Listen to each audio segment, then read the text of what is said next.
Whether or not humans have psychic powers or not has long been a hotly debated topic. Whatever your own beliefs are on this matter, it's hard to deny that there haven't been some pretty impressive predictions over the years. While skeptics may put it down to chance or informed guesswork, believers insist that these predictions are proof of the higher brain power that many humans apparently possess. So in this video, we are going to tell you the top 3 Edgar Cayce visions that shock humanity. The video is going to be amazing, so make sure you stick to the end. Before starting the video, be sure to smash the like button and subscribe to never miss out on any of our videos. Top 3. Edgar Cayce, 18 March 1877 to 3 January 1945, was an American clairvoyant who claimed to channel his higher self while asleep in a trance-like state. His words were recorded by his friend Al Lane, his wife, Gertrude Evans, and later by his secretary, Gladys Davis Turner. During the sessions, Cayce would answer questions on a variety of subjects like healing, reincarnation, dreams, the afterlife, past lives, nutrition, Atlantis, and future events. Number 3. Cayce Vision Predictions for the Future. Cayce, a devout Christian and Sunday school teacher, said his readings came from his subconscious mind, exploring the dream realm where, according to him, all minds were timelessly connected. Cayce founded a non-profit organization, the Association for Research and Enlightenment, to record and facilitate the study of his channeling, and to also run a hospital.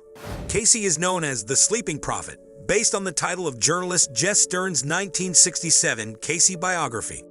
Decades before the rest of the world was thinking about the enormous impact that China would have on the global stage, Edgar Cayce predicted great things for China and its people.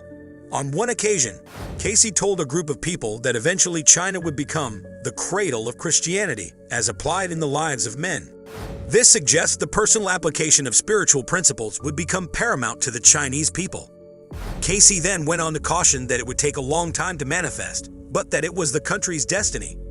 Yet, it is far off as man counts time, but only a day in the heart of God, for tomorrow China will awake.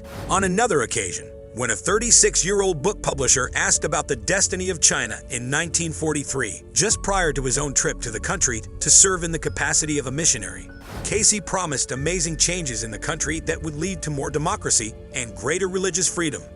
He also suggested that eventually the height of civilization would move from the West to the Chinese people, and these will progress. For civilization moves west. Number 2.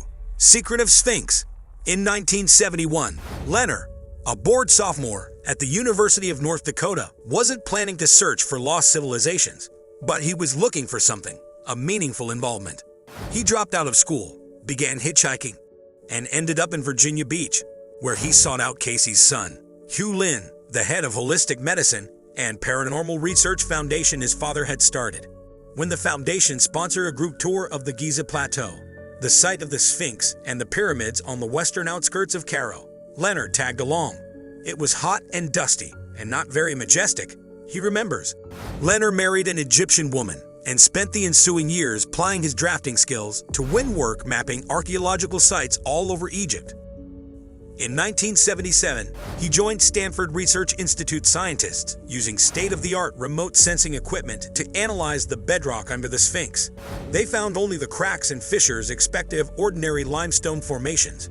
Working closely with a young Egyptian archaeologist named Zahi Hawass, Leonard also explored and mapped a passage in the Sphinx's rump, concluding that treasure hunters likely had dug it after the statue was built. Number 1. The True Origin of Atlantis. A devout Christian, it troubled Cayce, at first, that he was a conduit for this mysterious voice, which later became known to him as the Source. Over time, it became clear that the voice had only good intentions, as it is claimed, diagnosed, and prescribed remedies for thousands of sick and diseased people, many of whom conventional medicine of the time had failed them. Most people today believe that the legendary lost continent of Atlantis is just that, an ancient legend buried by time, and not the ocean. The first known mention of the fable comes from 2 of Plato's dialogues, Timaeus and Critias, where mighty princes ruled the massive and prosperous island. In approximately 2,500 life readings given by Edgar Cayce for roughly 1,600 different people, between 1923 and 1945. Just such a narrative began to emerge. Of around 700 of the reading's recipients, nearly 50% had been told that their past life incarnations in Atlantis had left characteristics that were influencing their present lives. After this revelation, questions focused on Atlantean history generated details of warring factions with incredible technologies, such as ships that could fly through the air and undersea, particle beam-like weapons, global communication, and genetic engineering. And most controversial, the origins of human life plus. There was a big civil war of factions, which led to a nuclear war and big waves bigger than a tall city had hit theme. But from a practical standpoint, perhaps just as extraordinary is the fact that none of the references to Atlantis given over 2 decades conflicted or contradicted one another. Ultimately, the purpose of the story of Atlantis would be to serve as a cautionary tale, that we must all learn from the mistakes and negative proclivities of our past lives so that a new age of peace and enlightenment might save us from our destruction. Let us know your opinion in the comment section below. This was all for today. Hope you liked the video. Do not forget to subscribe to our YouTube channel. Stay safe, and we will be back soon with another video.